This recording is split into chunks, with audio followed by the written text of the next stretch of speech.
Looks like Peter's got us. You're all good to go. Thanks, Peter. Peter. Hey, good morning. Go ahead, David. You can kick it off. Can you hear us? We can, loud and clear. What are we doing here now, Stu? Hold on one second. We're trying You'll to need to go back to him. this one. You gotta maximize him. This. Now maximize the big box, right-hand side. Keep going. All right.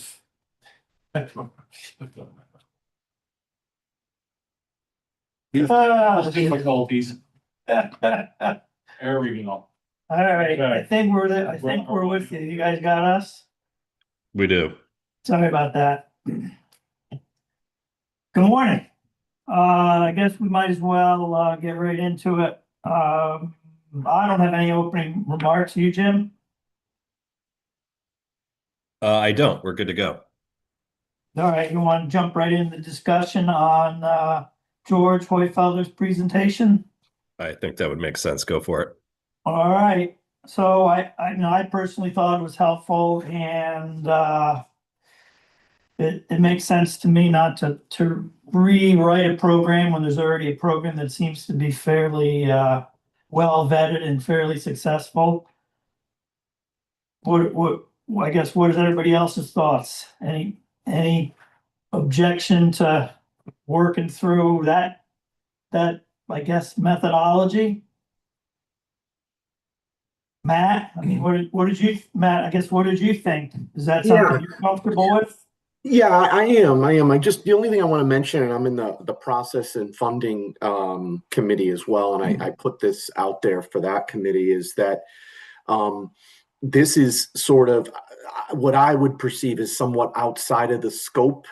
I know long term, this is definitely going to be a question. In other words, AT technology, implementation AT technology in Connecticut. That's really what this was about, which definitely we're going to definitely need to have these discussions and things like that. But I know there's sort of a time frame here to get these things done, this report done. So just saying that, I don't know if this committee wants to go into that as much, or they want to just focus specifically on the nitrogen. So that would be my only comment. But everything, as far as the technical aspect and that he could offer these databases, all that was all a very positive thing on my end. At least my perception of that was very positive. All right, thanks. Well, my perspective, and maybe I see things a little differently. I don't look at necessarily what George gave us as the AT side of things.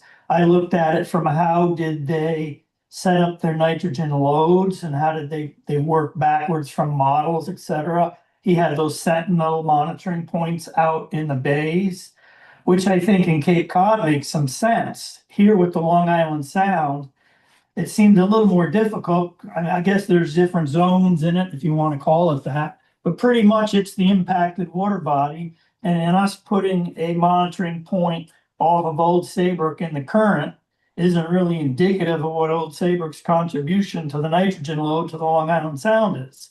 So, that kind of gives me a little cause for pause. Maybe we could have a sentinel monitoring port if that's how we're going to do it, right where the fresh water, the groundwater is tailing out to the sound. But so I saw it from that perspective, broadly. And then I also looked at the database they have, and it seems like that's a really important thing to figure out before we go too far.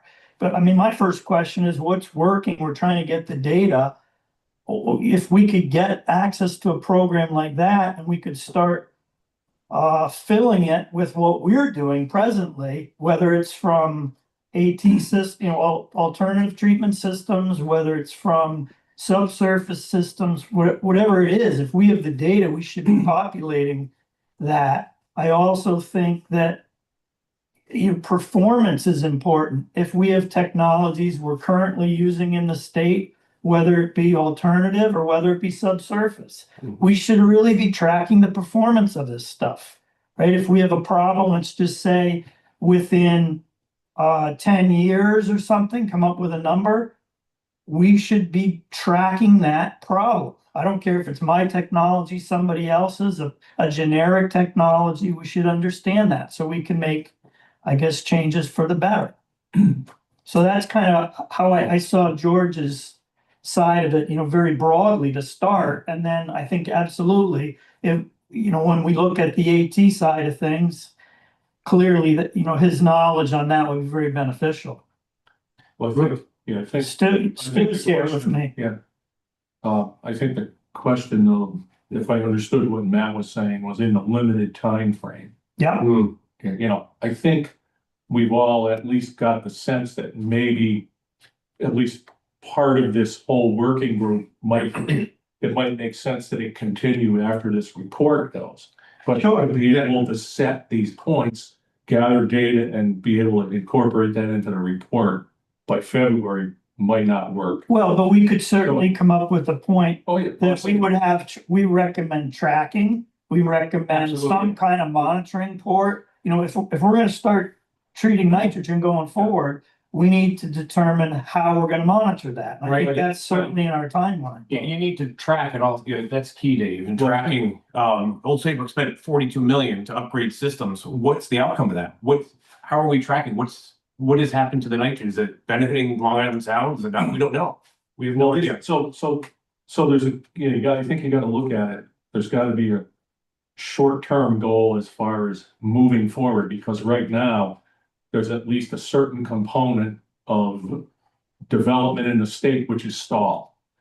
Because the regulations that were supposed to take effect on July 1st are now stalled for a year. And I think we should be looking to move some of that forward. Well, I think that's And our next step in this is gonna be next steps and timeline and then draft recommendations. So again, I think we can separate those out as far as what are we gonna do for this report? And, in terms of what are our recommendations, or what can we reasonably recommend to the legislature that they can enact so that by July 1st of next year, something is moving forward? Yep. But also, what are we recommending long-term to look at? And my perspective on this is, and I'll go back to what I said when I wrote that email back, whatever that was, several months ago. Right now, there's a box. The DPH has its box of prescriptive regulations, and my thinking was try to work, because of the limited time frame, in the initial batch of information or recommendations. Try to work within the box as best we can, coming up with some recommendations that streamline the process, make development of property more efficient, hopefully save some money along the way. And in that light, this nitrogen question then comes down to, can we find a way to move forward with Matt's model, or a modified model that goes along with hopefully being able to change the delegation of authority a little bit between DEP and DPH, and move something like that forward. And also, if there's a way to incorporate something having to do with AT, and certainly the Mass Test Center, their data gathering and reporting and oversight, maybe there's a way that can be incorporated now, but it seems like a lot of it is going to be more long-term. But at least, hopefully we can accomplish something, because I think Mark would probably agree. We've got some clients that are literally stalled, and we can't be the only ones. We're waiting, everybody's in a holding pattern right now, trying to figure out where the heck we're going. So hopefully using the existing DPH model and modifying that a little bit on the first push to get something accomplished, because I doubt that the legislature is going to be happy if we don't recommend something concrete that they can, move forward to. Because look at the bill that looks like it's going to move forward right now with, where they've modified, right? They're modifying zoning for kind of, we'll call it commercial to affordable housing, almost as of right. It's pretty close to that. Well, let's just go back to George quick, and then we'll come back to our recommendations and our list. Mark, what did You any thoughts on George's presentation? There's no question. I mean, you know George as well as I know George. So, and they're doing a tremendous job there. I don't know if anybody saw or read the recommendations that are coming out from the grand committee. I call it the big group, right?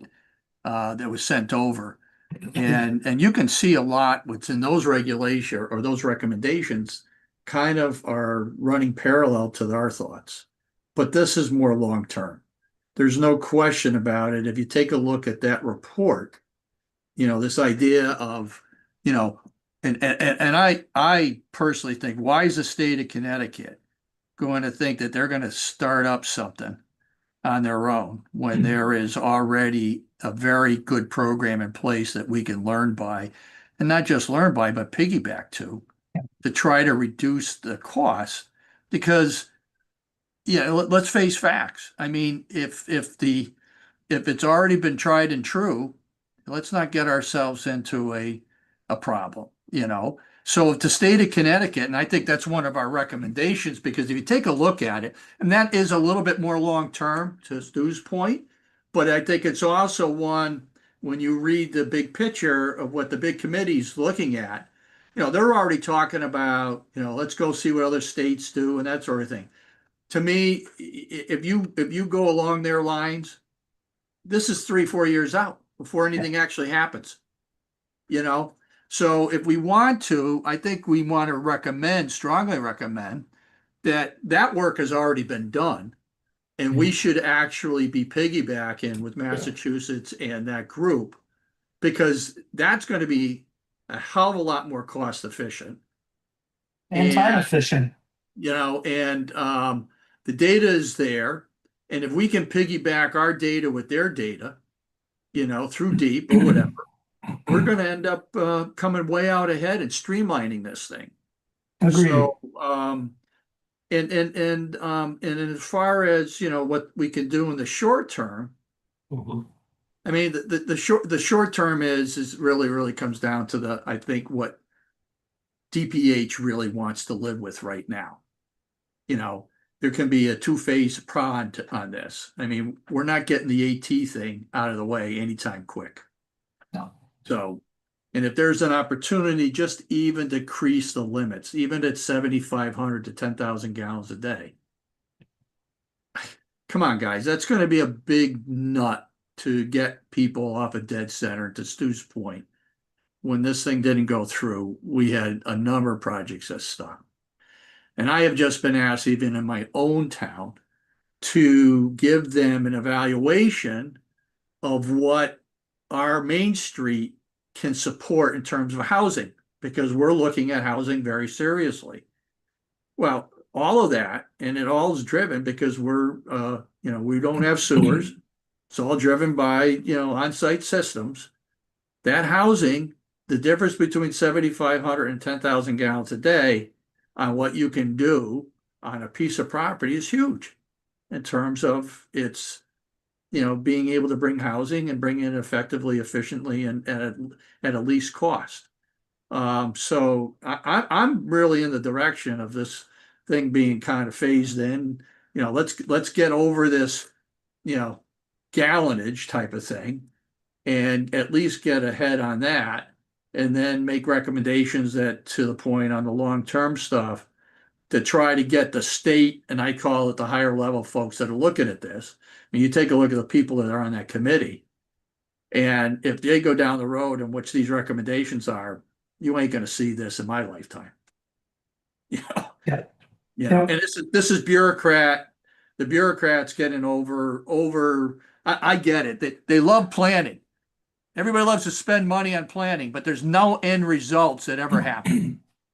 And I think this committee can probably help them out by saying, you've already got it done. You can lop off those recommendations, and we should be piggybacking with Massachusetts and whatever, and start going down that road. That'll be the fastest way for us to do anything. Agreed. All right, thank you. How about you, Alicia?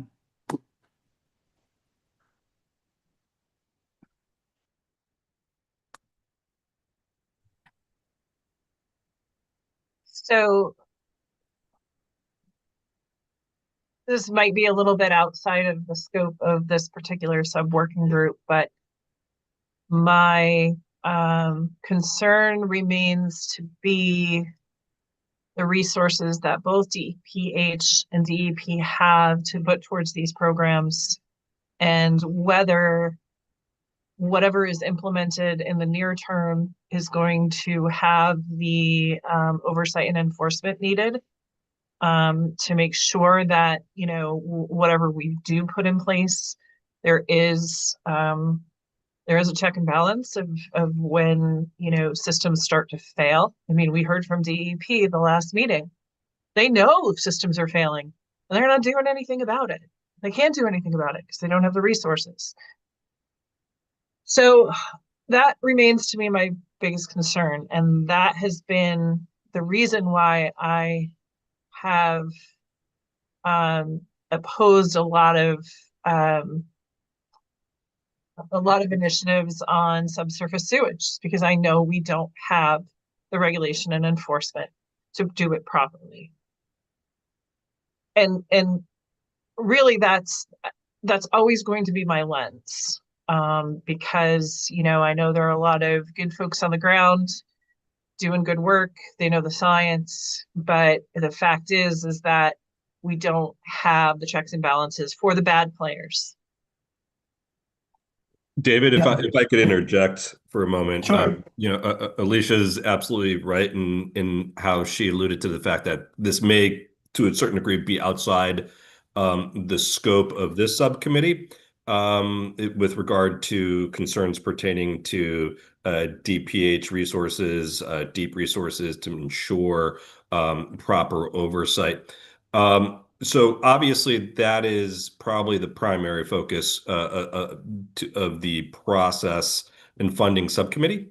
I do think that they are looking for guidance from us, and it would probably be appropriate at some point in the near future for our two subcommittees to have a joint meeting to have those kind of discussions. So, Alicia, I know you're onto something here, and I think it would be valuable to have that conversation in tandem with the process and funding subcommittee.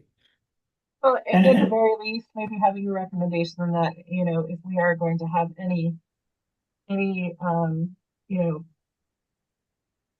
anything we put forward, something along the lines of anything we put forward is going to be meaningless unless it has the proper oversight and enforcement. Sure. Yeah. Well, one of the things that we discussed at our in face-to-face meeting a couple of weeks ago, and we've had enough meetings now, so I'm forgetting exactly which one, but I think it was the face-to-face. We discussed the disparity, and let's face it, most staffing issues come down to funding.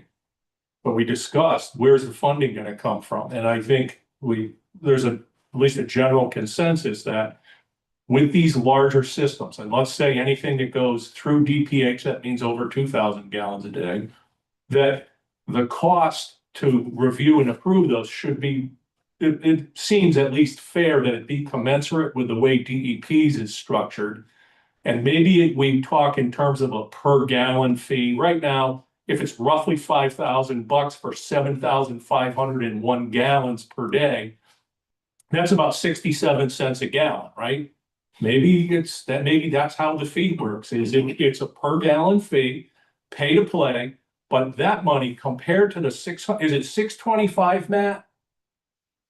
Yeah, he's nodding yes. So right now, 7,500 gallons a day that Matt would review is $625, but DEP would get the better part of 5,000 for 7,501.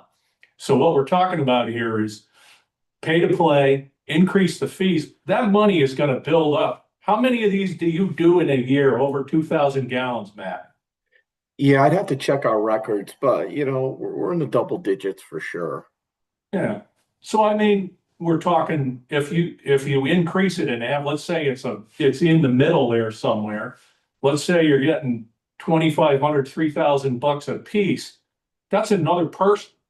You're going to pay, you know, in terms of, yeah, it all goes into state fund, but you know, it all comes out in the wash too. I'm just saying you can support it that way and say the resource can be at least on paper, funded by these fees. So I don't think it would be fair to say to the legislature, yeah, let's do these things, knowing that we need resources. But you guys at the legislature figure out where the money's coming from. I think it's fair because, obviously a guy like me, I'm dealing with business interests on a daily basis. I can't, not fair to say to them, hey, you're gonna get more for nothing.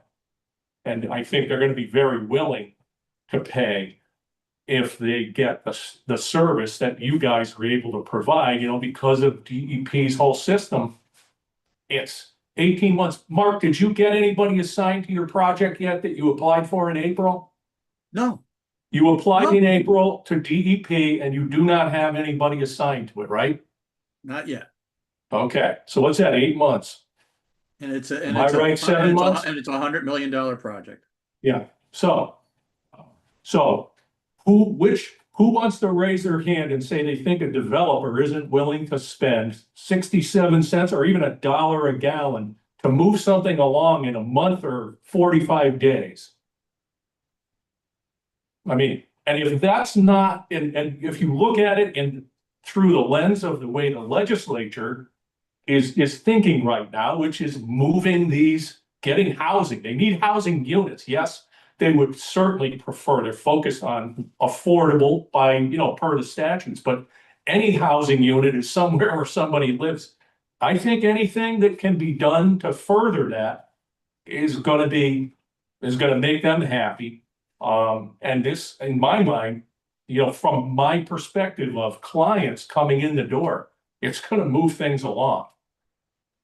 Stu, I'd like to just go even piggyback to that. So when you really look at DEP systems at 7,500, they have to individually, whether it's an apartment or whether it is single family or multifamily condos or whatever, forget even if there's a plant involved, there is still a resource fee, capital improvement fee that they have to collect every year in Yep. order to put it into WPCA.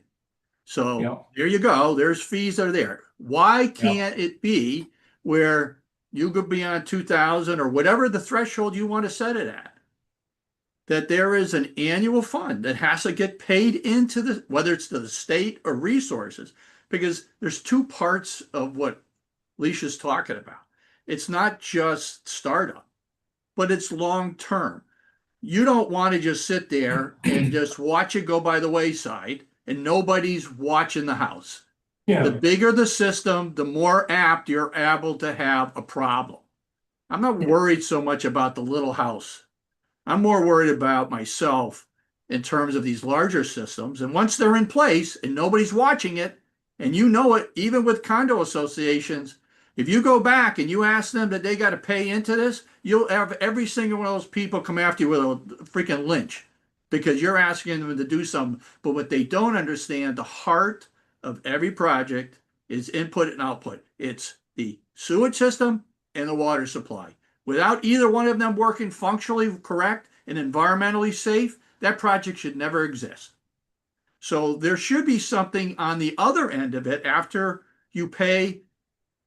You get an as-built, you get a discharge permit. There should be somewhere where there is a fee structure that's paid into every year so that you can and if it goes to the state where they have to have an enforcement division, that's another thing. But there has to be something. It's like anybody else. They got a sewer use fee. You go to a regular sanitary system, there's a sewer use fee. People are happy to pay that to have that service. Well, why can't that same service? That's how George's model, how Well, his whole exactly. system works. That is Right, the I mean, point. And I'm working on right now, George is going to get us a proposal. If he's talking about how do we get access to that Right. system. So I think, Alicia, that's the other thing, and that's, how we started this out saying we really need to have something going forward. And I think that's, strongly part of a recommendation. I mean, I would say, starting this year, it goes forward. So Massachusetts has a lockbox model? No, Massachusetts, well, George they have software that tracks everything that you're obligated to put all the No, results into. I'm talking about the funding. Where the money goes. She, That money goes into to maintain his program, some of it. yeah, so you're asking if I'm it's just staying in saying, the program. I don't, lock boxes can be really hard to get through legislature. We know how the highway you know, fund they- goes, Alicia, right? Where's Yeah, that it's- lockbox? They love, hey, there's money here, we need it here. Let's take it. Well, we can only recommend, but whether Yeah. they do it as a lockbox or whether they choose to fund it on their own, that's up to them. You know, you can recommend, but you know, if they accept that as a reasonable recommendation and legislate for, we'll call it long-term oversight, regulatory oversight of some sort, that's their choice, how they want to do it, Right. how they want to fund it. My guess Because remember, too, we're talking about legislation here, not regulation. What's that, Jim? well, I was just going to say that my assumption is that we would, probably try to work with the process and funding subcommittee on this, right? Determine, the volume of work that could be done, and extrapolate the cost associated with that per gallon, as Steve mentioned, and probably have a cushion there. The legislature could very well be pleased with the idea that if unspent funds from this line item are not utilized, then they can be swept into the general fund. So this could be a net gain for the general Well, the fund other, yeah, and still be funded appropriately for our needs. So it could be a win-win in theory. just to throw it out there so that I don't forget it for next time too. I believe it's true that the majority of towns in the state have an operational WPCA. And in the town, I think that might be the mechanism. It might not be the local health department. It might be the long-term O&M on these or whatever that is, this oversight might be through the WPCAs. And the WPCAs generally have a secondary funding system. Don't they get some money from the state? I think the WPCA in Old Saybrook gets some money from the state. So there's already, a kind of a double up process there. So there's a connectivity, if you will. Anyway, just so I didn't forget next time. So do we want to go, are we at a point where we can try to figure out the next steps in the timeline? I think we need that subcommittee, right? Meeting? If we were going to, this is one aspect in terms of how it's gonna get, any of this gets moved along in terms of funding, because I think that's a key component of all of this. Yeah, we Well, can, if this working group decides, or this subcommittee decides that it's prudent to meet with the process and funding subcommittee, we can arrange that, post haste. So that's not an issue. But, if folks are done discussing George's presentation to us, I can briefly just run through kind of like the timeline and expectations that were discussed between myself and the working group chairs and leadership, and see if folks would be amenable to that timeline. So Can I just ask you a quick question before we move on? Did we have something in writing from George? If I'll look for it, I might have missed it. No, Okay. just his presentation. So I think what is best is to sort of what are the best practices in Massachusetts, put those in writing. Because, so we can all sort of really, I don't react to things well unless they're in writing. So Well, I think, I don't know that we're gonna get, George to put that in writing, and I think a lot of what George discussed might be going further forward. But, I mean, my takeaway from it was they have a method to judge performance and track system performance, which is critical to everything they do. I think that's a concept we're gonna have to come away with from this as we go forward. and that And falls under what statutes and regulations. I think it would be helpful to at least have those various, the foundations that it's built on, just to be able to look at that to see how it compares to the way we do things in Connecticut. If we're going to make recommendations in how this would work in Connecticut, we have to understand the foundations that it sits on. Well, And right to now have we the don't, general- right now we're not tracking it, is what we've learned, right? They're not following, they're trying to track it. Audra said they're trying to track it.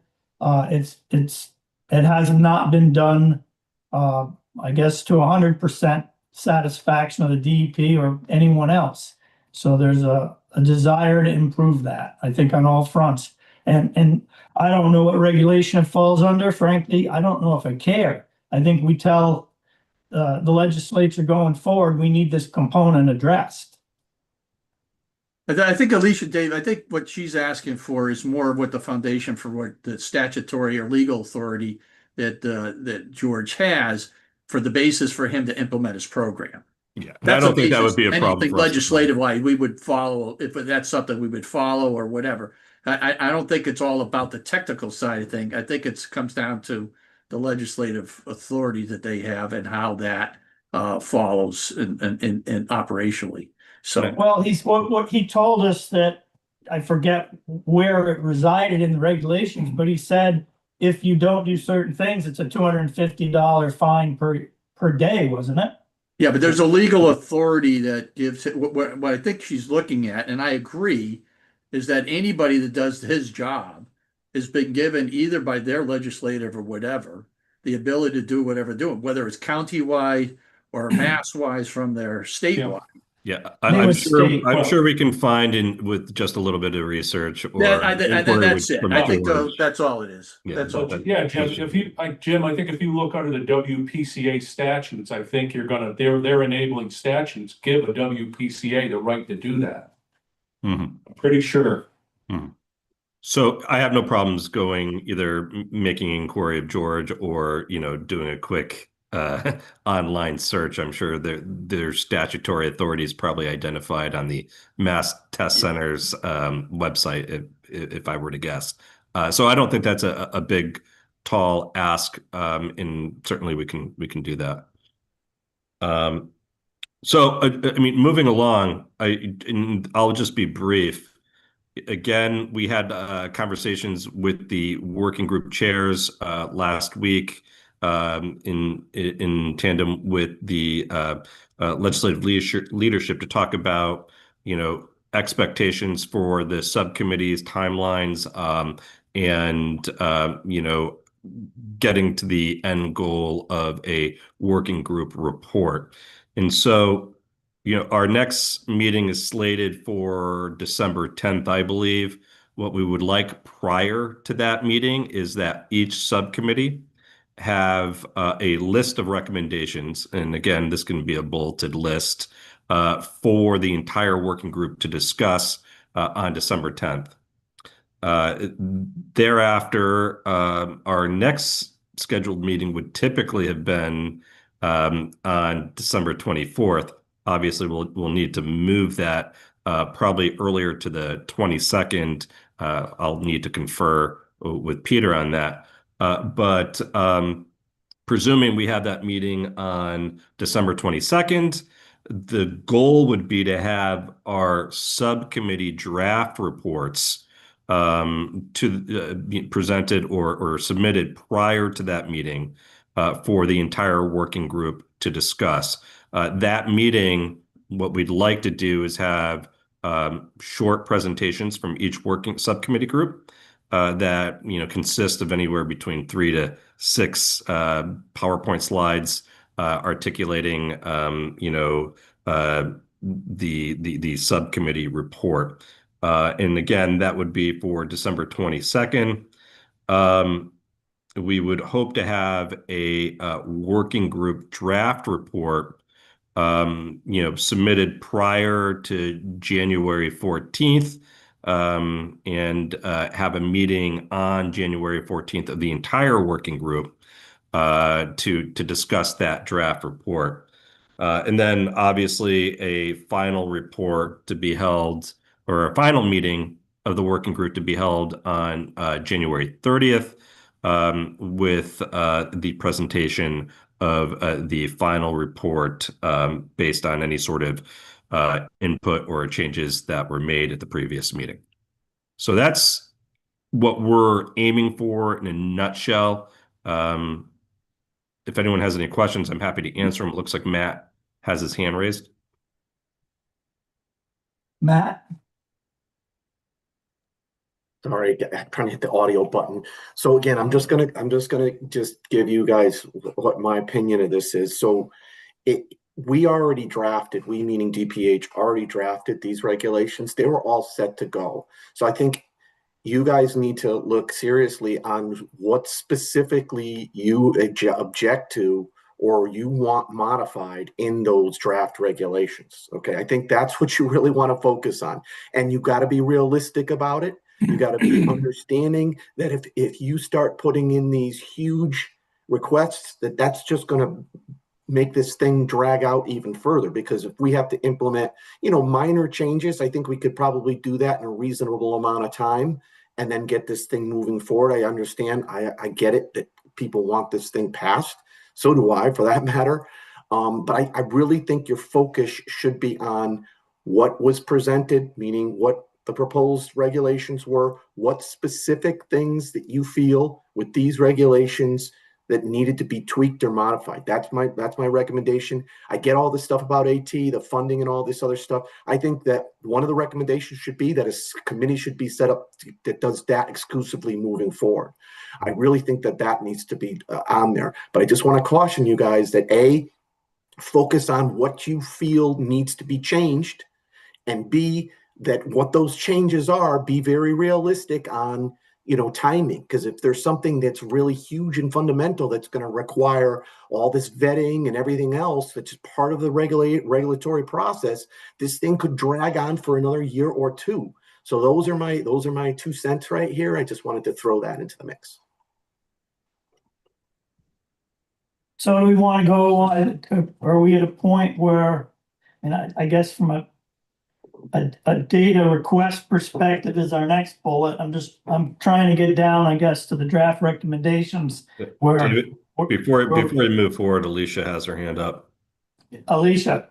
Okay, on Matt's note, I have a couple of clarifying questions. So the draft regulations, the scope of those regulations did not apply to ATS. Is that correct? Okay, that's yes, what I thought. Correct. All right. Yes. That's nothing to do with ATS.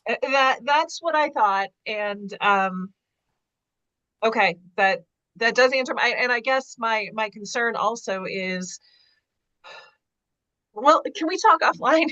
Yeah, sure. It's outside of the scope, but I think there's some other clarifying questions that I have, but outside of the scope here. So let's chat offline. Yeah, I'll put my cell phone number in this chat, and anyone's welcome to call me. All right. We got about 15 minutes left. So the data requests we've put forth really haven't produced a lot. And I think realistically speaking, in the next month, we're probably not going to be able to get that data and review it. Is that everybody's sense? Not sufficiently so that we can incorporate it into a report. But no, I don't think so. if we're going to have drafts by the 22nd of December, so there's no way that's. I think we're going to have to, maybe that's something we want to do going forward. But I think the lesson out of this is come up with a program like George and come up with, so we can track it efficiently. So then, if that's the case, if everybody agrees, I guess we're down to the draft recommendation list, and taking what Matt puts forth and, our aspect of this is the nitrogen. So we have what Matt put forth. We have Stu's suggested modification to that. Where does everybody fall with that? Can I ask Matt? Matt, would you categorize Stu's recommendations as being excessive in the short term? or Well, something that could be manageable with the rewrite of the DPH regs? I think one aspect of it is definitely doable, and that's the aspect of taking out the formula and just simply saying, um, so many gallons per acre is allowed. And that's definitely doable. The only reason why I didn't do that initially was I felt that by having a formula that it could be tweaked, although you theoretically could also tweak that number, tweak within the technical standards, because what's going to happen is the details of these requirements are going to be in the technical standards that'll allow us to make those tweaks and changes, which is a good thing, I think. And everyone here, or at least most of these folks on this committee, are also represented on the code advisory. So everyone should theoretically have a voice in that as well. So some of it is the other stuff, though, I'm not so sure on, as far as I don't think it's realistic with the contiguous property thing. And it's only because that's so intertwined in not only in DEEP statutes, and it was incorporated now per DEEP's recommendation into our regulations, that whole contiguous property. So that one, I don't think that would be something that's maybe a little bit too much, in my opinion. So Jim, But if we don't ask, Jim, what do you think, legally speaking? I mean, you're the lawyer here. You're muted still. Yeah, so no, I just play a lawyer on TV, to be honest. But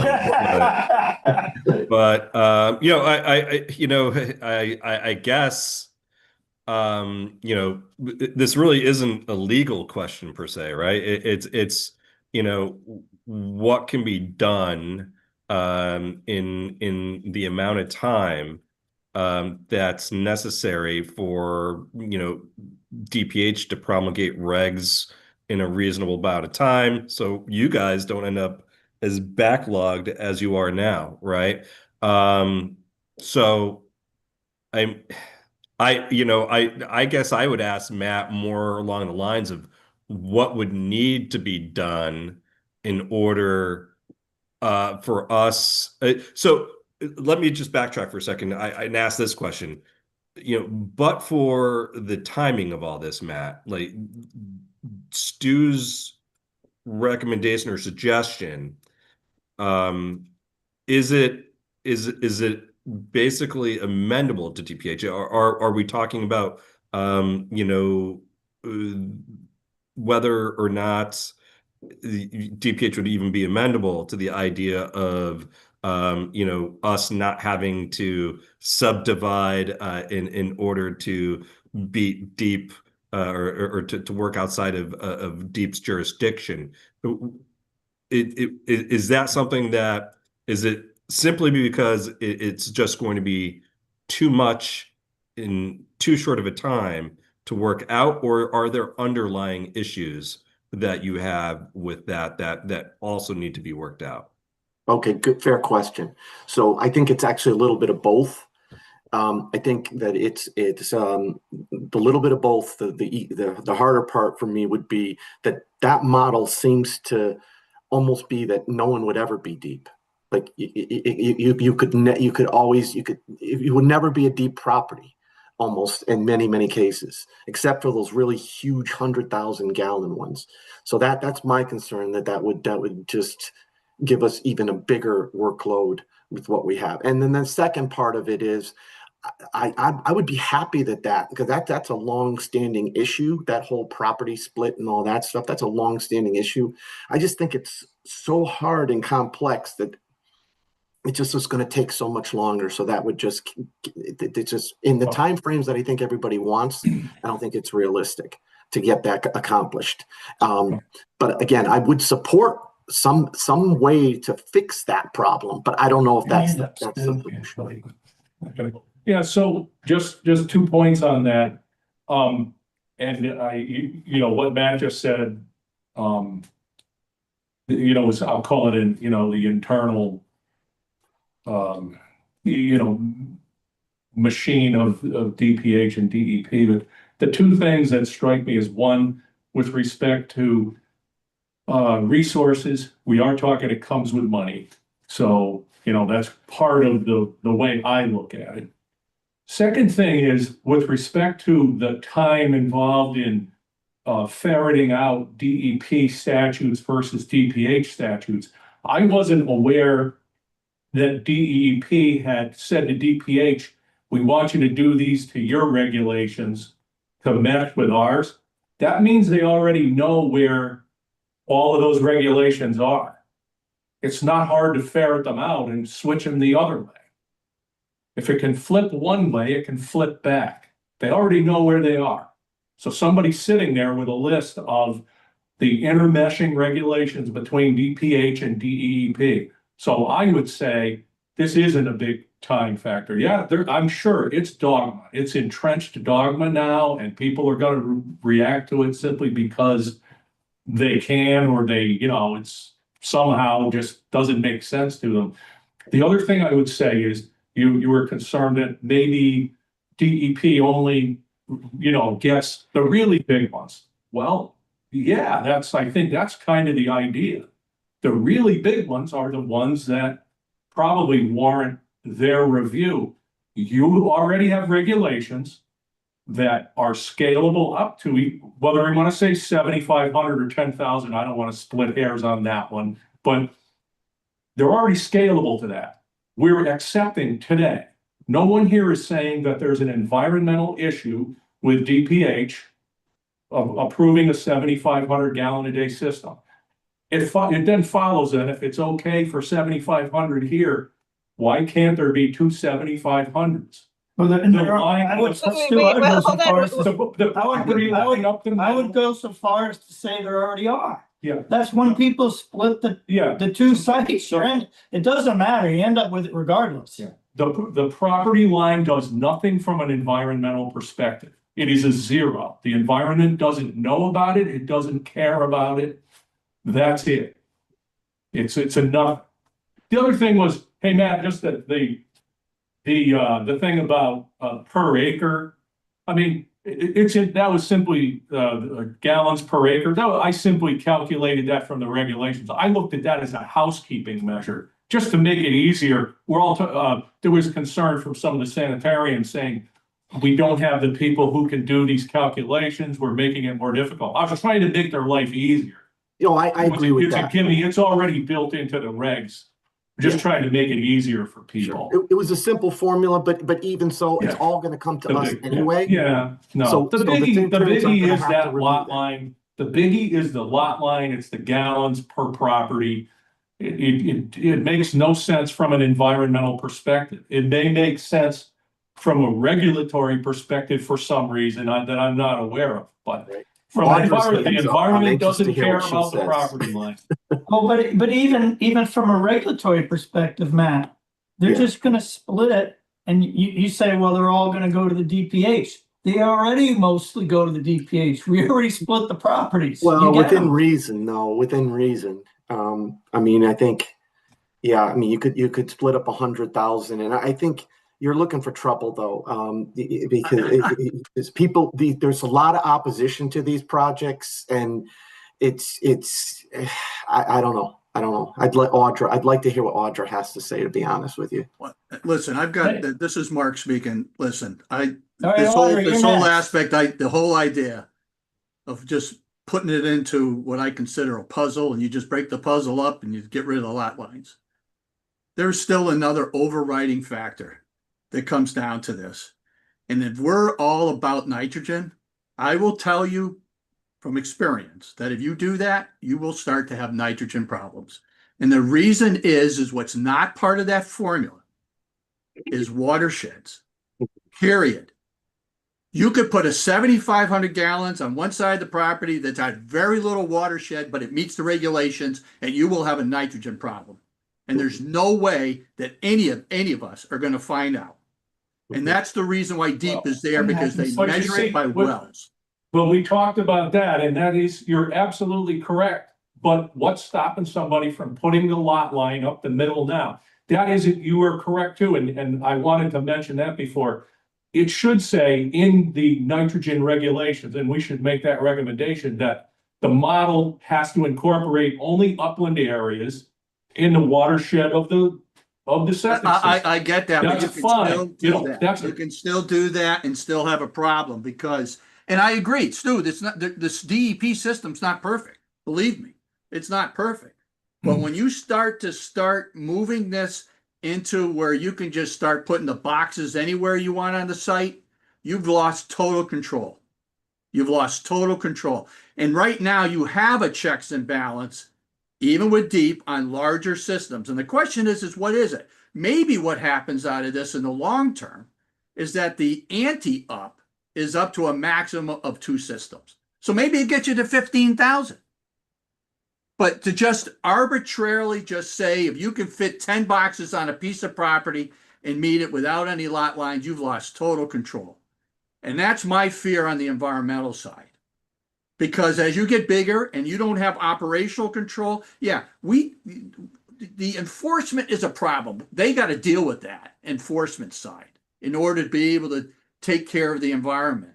But as you do this, enforcement will be totally out of control. You won't know what's happening going down. And I think you're going to end up seeing increased nitrogen problems within watersheds that are going to be sensitive wetlands down the line. That's in the upland. Shoreline's totally different. You got to look at that differently too. So I'm not in agreement with that whole process. David, I feel that you need to do it in terms of total gallonage, period, on what you're going to limit to separate the two authorities. David, Audra's been waiting incredibly patiently to interject. So if you'd allow her the floor. You're next. Go ahead, Audra. I might not want to be next now. So I apologize for being late. So I'm not 100% sure what we're talking about here in terms of what started this, but what I can say, based on what I've heard so far, is we often run into land builders, home builders who are like, we're just going to split the lot, right? And then we're going to get out of it and we're going to go to DPH. And we go, great. So in 5 years, right, in 5 years' time, we will have a hydraulic issue where a system's failing, and now that home or group of homes is failing, and they have failed, not just like there's a nitrogen. Okay, nitrogen, put that aside for a minute. Hydraulically, you run into an issue. And the state is so diverse in its geology, in its topography. The one size fits all is not always the best way, right? The coast is very different than our upper sides of the state. And so the checks and balances, I think, are important. I think gallons can work, right? But I think both sides, both DEP, right, where I'm sitting today, and DPH need to look at nitrogen controls and hydrology. The two have to go together. You can't just separate them all together because these properties are all over the place. You could have ledge here and not here, right? All the water is going to go to this side and you run into a problem. There are a lot of factors here. I think the watershed idea and pulling that in is great. We have sub-watersheds. We have thousands of them here in the state. And maybe there's opportunity for all of us to go back to some of the design controls to say, okay, and this side of the state, we're going to do this. And over here, we're going to look at this. I know it's not a simple cookie cutter that home builders are looking for, right? Because they want to be able to say there's one set of rules across the board. But, you know, it's a loophole for people to come in and cut those lot lines. And they do it routinely. We see it routinely. And that just causes headaches and heartaches. And 5 years down the line, somebody's failing. Now DPH has to go out. Now DEP has to go out and deal with a homeowners association who has not maintained their system, who has no idea who we are. But we can't close down a house, right? We're not going to tell people they can't live there anymore. We have to deal with that. So we don't want to create a system that is going to aggravate that and cause more of it into the future, right? That to me is not a solution. Well, so a couple of questions. And partly going back to what Mark said, but partly what you're saying. I'm trying to get my thoughts together because there's several issues here. I'm just going to throw this out again, and I want somebody to tell me again exactly how a lot line benefits the environment. I also am not aware, I've heard repeatedly references to failed septic systems that were approved under DPH regulations, and that those are now a problem at some time down the line. I'd like to hear exactly the circumstances of those, because if it is true that that happens on some, at some level, which is actually of concern, look, whenever you design anything, it doesn't matter if it's septic systems or cars or spaceships, a certain number of them are going to fail. Nobody ever designed anything in the history of the world that is infallible. So some are going to fail. If it's a big enough problem to warrant, hey, let's not move forward and make things easier with people using the existing model, that means that the existing the DPH model doesn't work, that their septic systems should never be approved. There are If it's that big of instances, a, yeah. is that what you're saying? Because It's not, well, so I've not been with the agency, right, with DP, but I have done land application and septic systems for a number of years. And what I see is it's not always one size fits all, right? On paper, things can look great, right? see, But they don't always work in practice, and there are variables that Well, need to be considered. but Let me see, finish. one size doesn't fit all. That's the purpose of site evaluation, doing Correct. test holes. And MLS, that's all of it. And Can I finish? DPH has their own version of hydraulic analysis. Yeah, we know, nobody likes perk tests, everybody knows, but it is a version, and I think it does, let's just face it, it does spread leachate off, over a broader area, hopefully perpendicular to their direction of flow. It does, and we're not saying that there are hundreds and hundreds of failures. We're not saying that. Well, What I'm saying is there are times where folks will come in and they need to get something in a certain location. And there could be political pressure, there could be local pressure to get something in a location. And we all know better. We all sit here as professionals and we know better than to try to push something forward. And we are trying to fit pegs in squares and squares and pegs.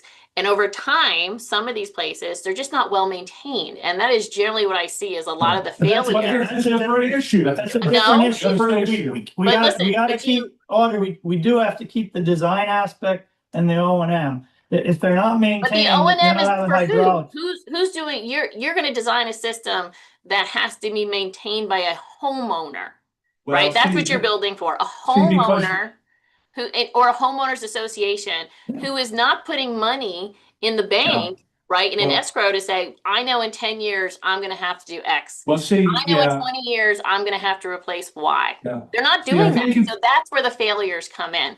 They are legacy systems for the most part. And Matt can probably speak to that better than I can. We have a lot of legacy systems on the coast that are currently failing.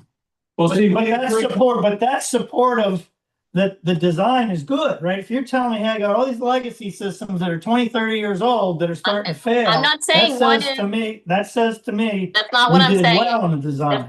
That's not what I'm saying. And I started with, I haven't been here very long. So this is just based on my experience. I don't know that it's real world here in Connecticut, is that we all know that sometimes these systems go into places they do not belong. And we know that maintenance has to be part of the factor, right? And so it is a complication. Lot lines don't solve any issue. They don't. Water spreads everywhere. Nobody respects the lot line once you get underground, right? I think that is something as engineers and scientists, we all should be able to agree on, right? Lot lines do nothing. That water's going to go wherever it wants. One thing that I just realized, I think you didn't get here until after we had a discussion of fee structures. Yep. How we're gonna, number one, up the fee for applications, but we're talking about a fee, a long-term O&M fee, and we have to figure out who might be in charge of it. But it goes back to what George Hoyfelder said about how he collects money and how they do their long-term regulatory oversight. So the part about build it and forget it, we were addressing that earlier in the meeting. I guess you probably just didn't get here. Yeah. So we're already talking about, that was part of this, and that would be part of what I would send forward. I'm not saying, hey, let's just ignore, let's just say, put as many gallons as you want on any property wherever, but there's got to be, some other checks and balances that go along with that. And one of those is, I mentioned WPCA, maybe there's somebody else, but many towns already have an operating WPCA. Maybe in Connecticut, that's the way it's maintained. You know, I think that would be analogous to the Barnstable Water District, right? So That we- would be their, We have something here at the state, and this is something that I don't do a ton with. So I am speaking a little bit out of my wheelhouse, but there is a general permit that exists today that does require home. I don't know if it's developers. If you're building something and you're going to connect to the local POTW, to the sanitary sewer line, you need to get permit coverage under this general permit. And essentially it's an agreement, right? It makes sure that this entity and the municipality are talking.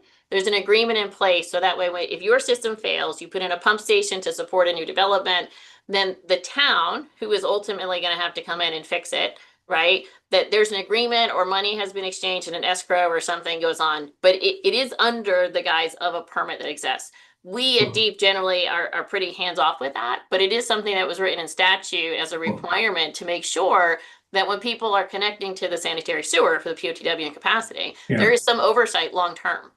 well, that's how most of the, or at least in our geographic area of the state, the WPCAs have started to require bonding from Yeah. some of the large systems, which is the same kind of thing because the statute says the WPCA has to, is then responsible if there's a failure. Sure. And that's along the lines of what we talked about earlier in the meeting, is getting money flowing so that there's a constant bit of oversight in terms of O&M, and how that functions, I'm not sure, but that can be a recommendation in the package, that the whole thing goes forward. But, it also, going back to what Matt suggested before, we kind of have a box in terms of time, we're time limited, and we want to have something positive to give to the legislature. And I'm not sure, So speaking of time, I got a few questions. How much longer do we want to go? You guys want to go to 12:30 and cut it off? You want to stop now? We're over 12. I'm already late for. I don't know. Keep moving too. So I'm fine why with don't, you guys, what do you want to do? Shut it down? Give it 10 minutes more to shut it down? 10 minutes to shut it down. All right, we're gonna go take 10 more, Yeah. 10 more minutes to shut it down. Matt, I have one question for you based on this discussion. Can you tell me how often your MLSS and your normal design methodology is failing with respects to hydraulically creating challenge, not biomat issue, nothing like that, not maintenance. But when you build a system, how many systems do you build and you see a hydraulic issue? Unfortunately, as you pointed out earlier, we don't have that database statewide, so we aren't necessarily privy to So failure. are you aware of any in the past 5 years? Hydraulic failures, rarely. It's usually I'm not. something I mean, different. I've not seen Yeah, it. from the local health perspective too. Yeah, local health. Rarely do we see a system failure. I mean, it's rare, but hydraulically, no. It's usually attributed to some other usage issue. Yeah. Right. Yeah. Yeah, All right, I I just would wanna agree. make I would agree with that. That All right, I just that's wanna usually sure not. We're all on the same page that way, maintenance, people doing dumb things, wrong materials. I mean, there's 100 reasons. Mhm. But I don't think our methodology is missing what it should capture. And One with quick respect, thing, can I just say one thing? I'm trying to Yes. give Alicia my phone number and I can't comment on here. No, you can't. I've seen you struggling and I wanted to jump in to say, stop looking for the chat. Just that you see me like craning. Not enabled. I Okay. sent you an email. Okay, good, because I was going nuts. So sorry, guys. Hopefully, it wasn't too I distracting. couldn't Sorry, Dave. interject to be able to tell you to stop looking. And they're trusting us for technical expertise. well, so I guess really the question is what we're going to be able to come up with draft recommendations. I personally still, like last time we discussed this, I don't understand how it's any different what Stu proposed, because somebody's going to just take that property, split it in half, and we end up with the same exact point no matter what we do, from my perspective. So I'm Wait, hold still on. Let me, not from a process understanding it. standpoint, from a process standpoint, okay, is this group going to meet again before, let's see, Short answer before is the yes. December 10th? Okay, so I mean, we can continue to talk about all of this, but I think what we're best doing, the best use of our time at this point, is for everyone to put in their input into the draft recommendations, and then the next meeting kind of evaluate where we are with that, if we're going in the right direction as far as the scope of this group. And then have that be our discussion for the next meeting. So you're saying send out a bunch of emails? Yeah, Everybody should put an email together? we can continue talking about this, but if we don't have these recommendations in writing, we Yeah. don't have anything to react Oh. to. Because Well, then we just kind of get caught in circles and Well, yeah, the problem is if we can't straighten this out talking one-on-one, with this concept of 7,500 like Matt proposed, or Stu's perspective or Stu's suggestion, we can't do that right now. I don't think we're gonna get there, frankly. Do you Well, guys? but I can't see us doing it. We can still have this conversation one-on-one. Let's have something on paper so we all understand what we're looking at. So if we put together a document where it's a shared document where everybody can be communicating within there, and maybe through that, and you're providing your best professional judgment with some context, then it's easier to go in and start kind of molding something. And maybe the end result of that is the recommendation. Oh boy, is this their SharePoint? It doesn't have to be. Yeah. I think That's the emails is problem. going to be too much. I mean, for me personally, I think keeping up I with use a those lot and of trying to programs, have yeah, context and discussion is going to be too hard for that. I did want to note in terms of meeting again, I have been successful in getting somebody from our water quality side of the house from the WPLR group. Kelly, she just confirmed, Kelly Strike is part of our Long Island Sound nitrogen group. She's willing to come in and talk with us and just give us an update of what's going on in the Long Island Sound. They call it the second generation Long Island Sound updates. It has to do with water quality modeling, and it is tied to impacts from septic systems just on the coast. And she can provide additional information on that. So she was looking at the second week of December. I don't know if maybe that's too far out. But wanted to get some feedback from you all. She's happy to tailor things to whatever we need. There is a YouTube video out there of an entire presentation that her and UConn put together. And I can share that link with you all if you guys want to watch it on your own time. But she's happy to come talk with the group. What do you guys think? I mean, our challenge now is if we're supposed to have a recommendation But by the 10th, we're coming up on our hard stop. I'd say circulate some. Say, Dave, quick I'll put question is, something. and this is really to Matt. I mean, we're really looking at the current regulation. So can't the old draft regulation, which is what part of this is, and seeing what changes we need to make, Matt that should be circulated to everybody. And then highlights in that, highlighted of what those changes were. And then our response should be to those changes and what I we think might suggest. The That's as regulatory simple as it would committee, be. the regulatory committee has already done an exercise like that where we've done like an overview of like what did change. So that might be Right. something that already exists that Yeah. can be shared from that group. Yeah, that's what we should be reacting to. Yeah, with just respect to nitrogen. Right. Right. And I think that's kind of how we got to Stu. But I think the regulatory group is looking, and again, I'm speaking on behalf of them right now, but they're doing something similar, right? They're doing a red line version of this is what we think needs to happen, or this is what, we're looking at these changes to make suggestions. And I think what they were looking from this committee is under the current, under the regulation that exists today that was proposed and put out there, it is that protective? They're looking for a recommendation from this team is that protective?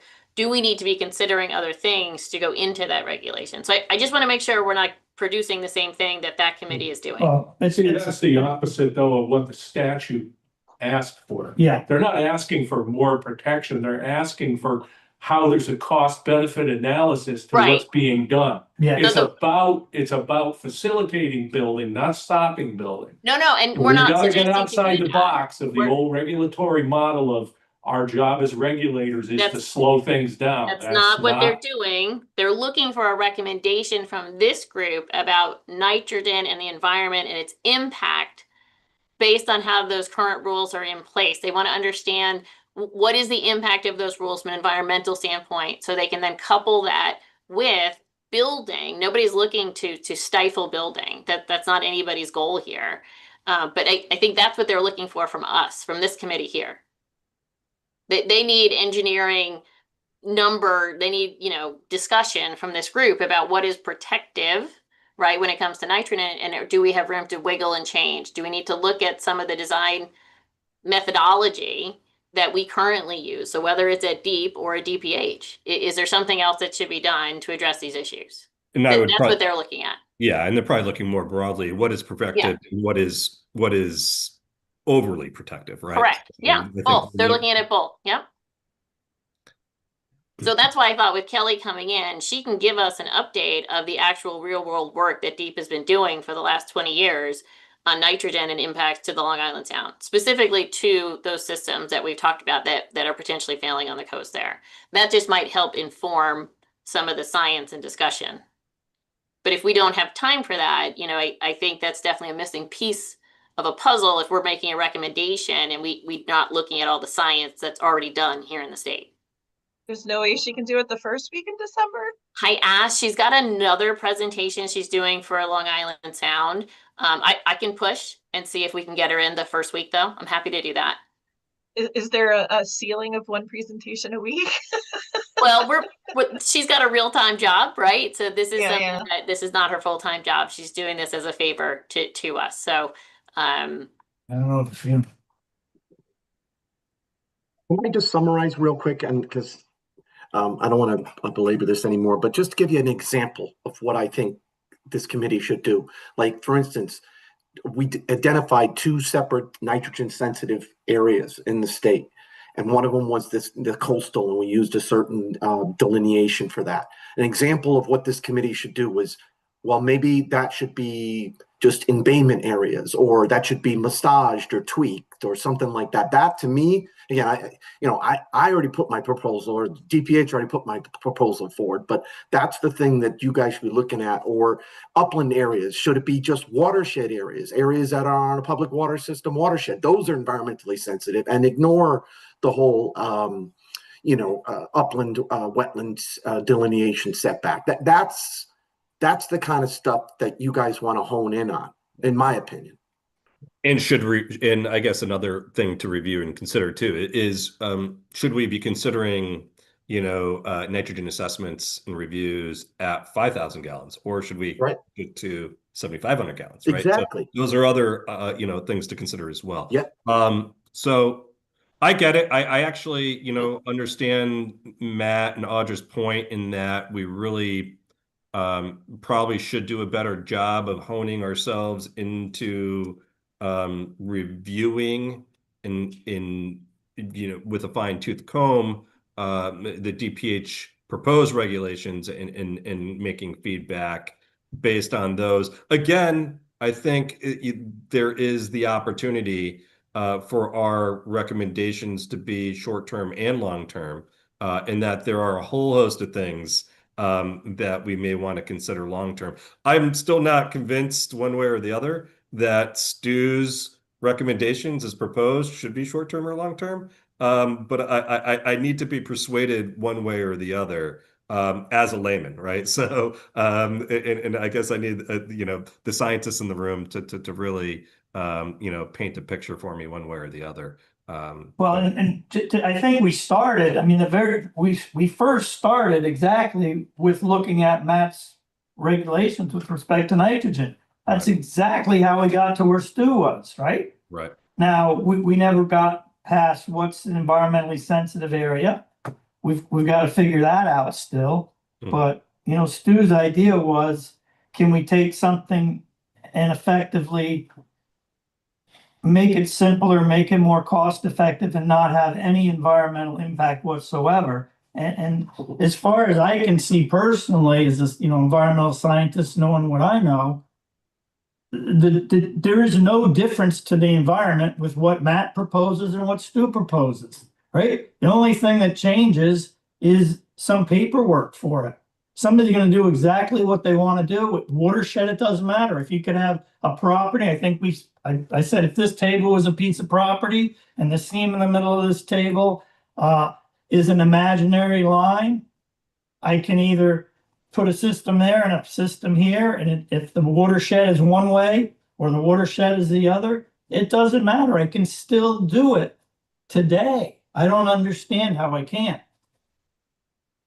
So from my perspective, Stu's proposal offers something that's equally environmentally protective and has advantages that you don't have to do so much paperwork for a developer.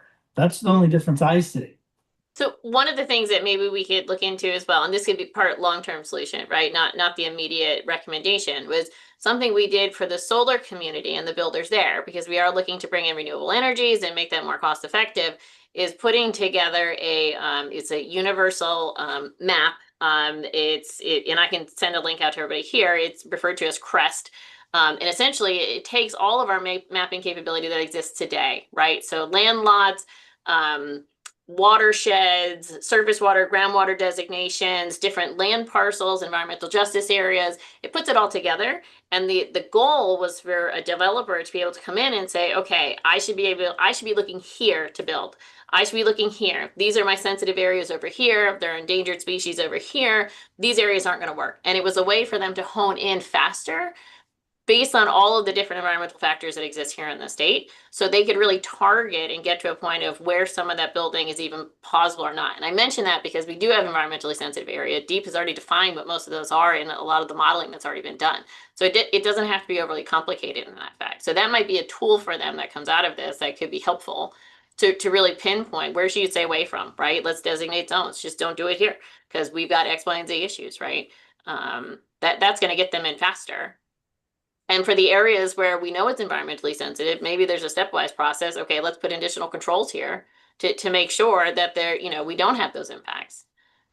Well, The more treatment we stick in there, the better off and the closer things can get, right? I think we've got to get this. We've got to focus on non-environmentally sensitive areas. We need to focus on nitrogen sensitive areas, right? For me, that's what I mean. That's what I'm saying. When I say environmentally sensitive areas, I am talking about nitrogen. All right, good.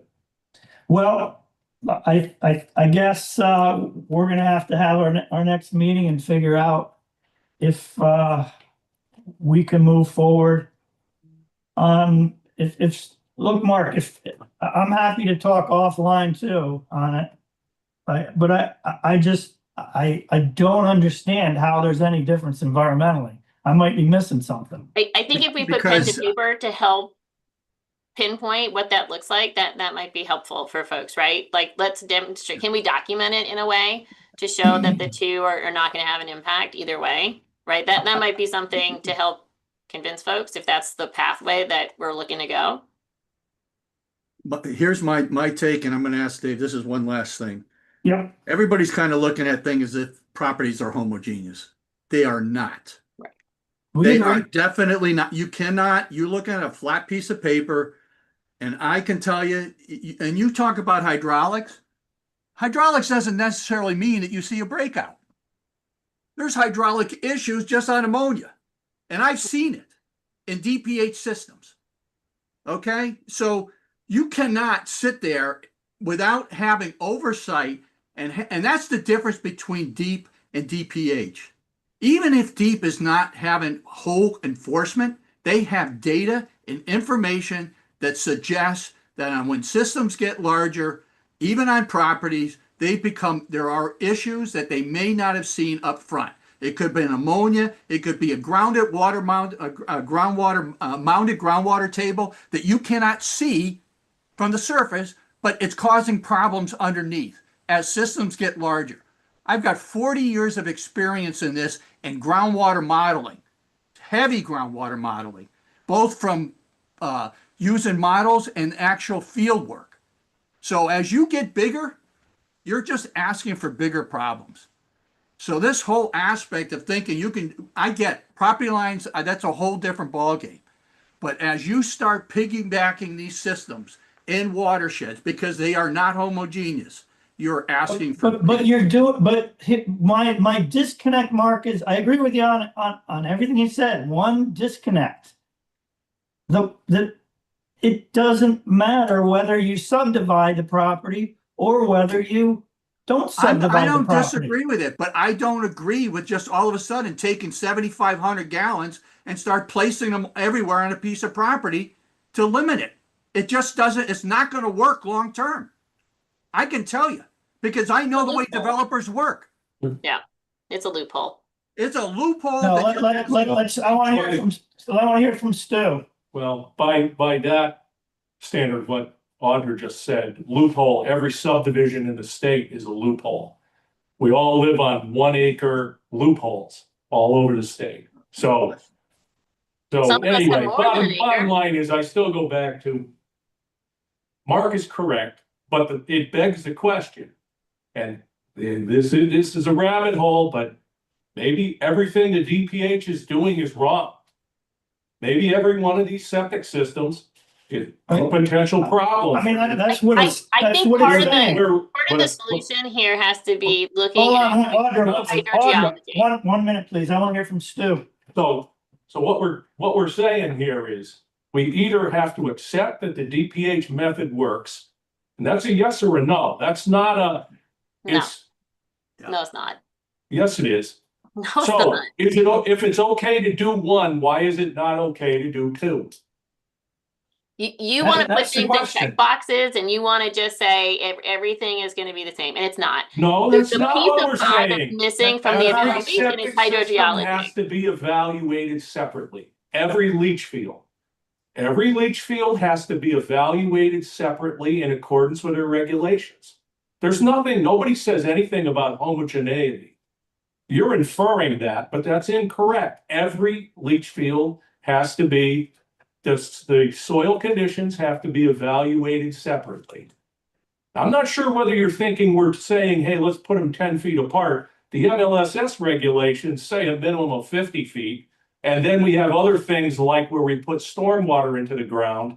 I think it's 75 for big ones, right, Matt? 75 feet for large stormwater infiltration systems to leach fields.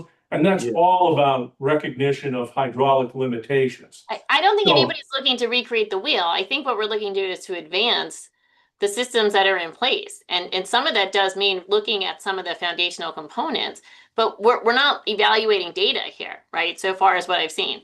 This group has not looked at any of the water quality models that exist in the state or hydrogeology models that already exist or effluent data from those things. And so we're talking a lot about based on our experiences that we're having, which is great, but there needs to be some sort of analysis and a recognition that there are Well, resources out there that are telling us When we what these started the impacts meeting are. out, Audra, before you came, we already talked about George's software and bringing that in to all sorts of things we're doing now. But we don't, so I guess what I'm saying, it doesn't have to be George's software, right? We're not talking about recreating the wheel when it comes to putting in these systems, right? There is data that exists here in the state that Deep already has in an entire group that does nothing but water quality modeling, right? But To make we don't want to get into modeling. We want to get into the hard facts of it. But I'm that's- not sure how you have one without the other. But Well- and we're going, you're going 2 steps forward, 1 step back here. One thing we spun back to 15 minutes ago was, let's look at Matt's regulations and, how those can work. Now, maybe I took it 1 step further. I said, you got to simplify the nitrogen calculation for the poor sanitarians sitting out there. And we got to come up with a per acre recommendation. Are we going to do 500 gallons, 1,000 gallons? I think their model right now is 1635. Mark's point was, you got to look at the watershed contributing for dilution to the leach field. We all agreed. Everybody said, yep, good idea. There we go. That can be part of that. But once we get past that part, each leach field done individually, we then are saying, if we're going to do something which is positive and makes it simpler to develop properties, doesn't create a headache for DPH and DEP to track people down every year, cuts down on every year people screaming, I want It was 5,000, then it's 7,500, then it's 10,000 gallons a day. Next year, if you don't do something, somebody's gonna say, I want 15, I want 20.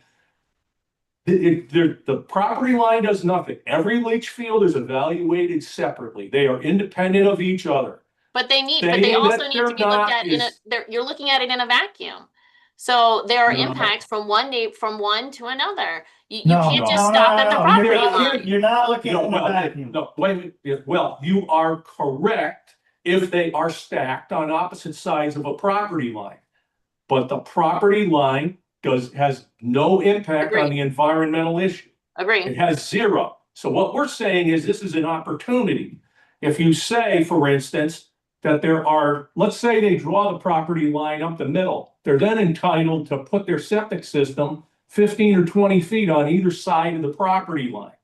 If you say they're on the same property and MLSS is accounted for, they have to be a minimum of 50. And we can also say for big systems, it should be more. That's fair game. This is an opportunity, and you're looking at it as, you're using the term of a workaround, or what was the other term you used? Loophole. A loophole, the The dreaded loophole does exist today Yes, you because have to under look at the this. under the You gotta look current, at this as an opportunity. we all are looking at this as an opportunity. And where I'm sitting here today with my experience with land application from other places, not just here in Connecticut, we have room to grow. And I think everybody has that opportunity to grow and update things. But we have to start with some of the foundational pieces, which are what's happening on the ground today. You have existing sites and systems, and you have new places that are coming in, right? And the group can't ignore the data that already exists to inform those decisions to make sure the math works. Well, we tried to, looking for in a all solution fairness, to we the- tried to get the data. That was our starting point, and we came up where we really couldn't. So we at the beginning of this call, we all agreed, okay, we're probably not getting the data we You need to did get make some of data. these. We did send data. We did. I had my team put together, they spent a week pulling paper records and entering We don't data. doubt that, but you've also, You've chosen not to look at it. You've chosen not to look that's at it. not correct. You've also said, look, there's lots of systems that aren't working. There's lots of Yeah. data that's in paper. We don't have it. Our data set is very limited. The data does accepted exist. that. And so when we talk about, Jim mentioned a short term and long term. Part of this is if we're making informed decisions based on science and math and engineering, we need the data, right? And that's a foundational piece here. And data does exist. There's boxes in the hall right outside my office, boxes of it. It's not electronic, which makes it really inconvenient, right? So part of this can be a recommendation to modernize that system to make sure data is coming in, it's being evaluated in real time, right? Again, long-term and short-term solutions. But we try to get to asking Matt the questions about where do we have failures, all of those things, even just in this phone call, and trying to understand. That Stu asked. Part of it is like, one second, Potter, 1 second, please. Stu asked the question, what's the difference here? If you have the DPH and we're shooting all these holes, his proposal relative to what we do today, if the answer is what we do today in the DPH level is it's all catastrophic, well, then we need to recognize that. But nobody's saying it's all catastrophic. I don't think we concluded that. So, that's really where we are. So we can either get into all this data, which we don't have time to now, and we don't have access to. We discussed earlier in this call that we probably have to accept that the relative methodology that we use is acceptable and protective. Did I misunderstand that? Yeah. It's either that or we say the DPH methodology doesn't work. Nobody's saying, you guys are talking in these big, broad Well, we're hoping you're generalities. not saying that because somebody should have said it before, if that's what you're thinking now. I'm not thinking that. Well, You okay. keep making So- assumptions about So what I'm saying, and the they're DPH inaccurate. methodology works. And I'll tell you, I'm gonna send out an email. I'm going away for Thanksgiving like everybody. But I'm gonna put an email together with my thoughts and I want everybody to pick it apart. I want to hear, and I agree with Alicia now. Now it's time to put it in writing, and I'm gonna put it in writing, and I want people to pick it apart and tell me why. Now, because it's dogma, that's not gonna work. Because lot lines are helpful because from a regulatory perspective. That's not gonna work either. We're already talking about giving people, more money. That all goes along with it, and I'll write that down. I think it's fair. There has to be a balance. There can't be a one-way street in this.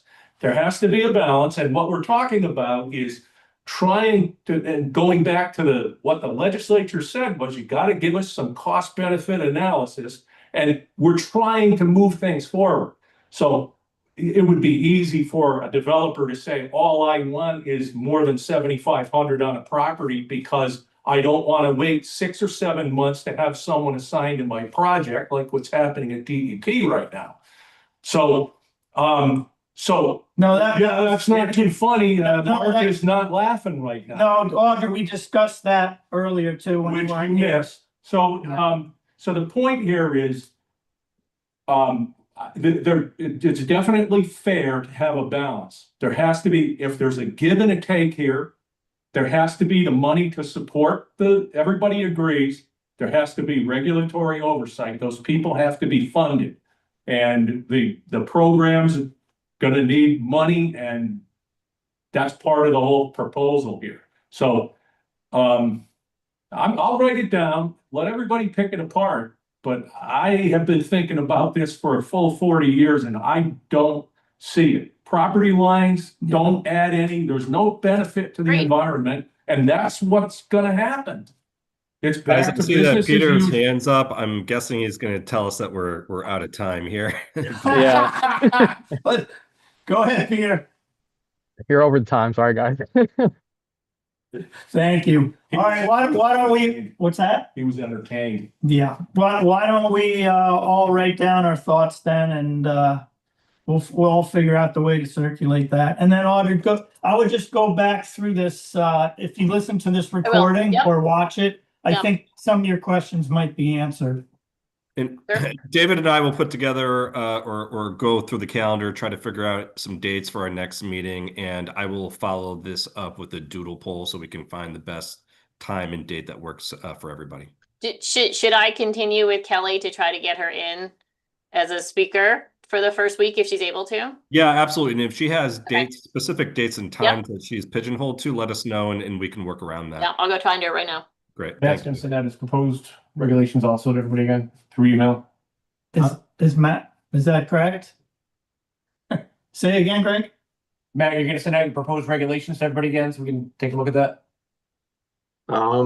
Yeah, okay, so I think the other team already has it. That might be Yeah. something that Sonia can provide. please, yes, that would be Yeah. better. Thank you, Audrey. All right, well, thank you, everybody. Everybody have a great Thanksgiving. All right, you too. Have a See good you one.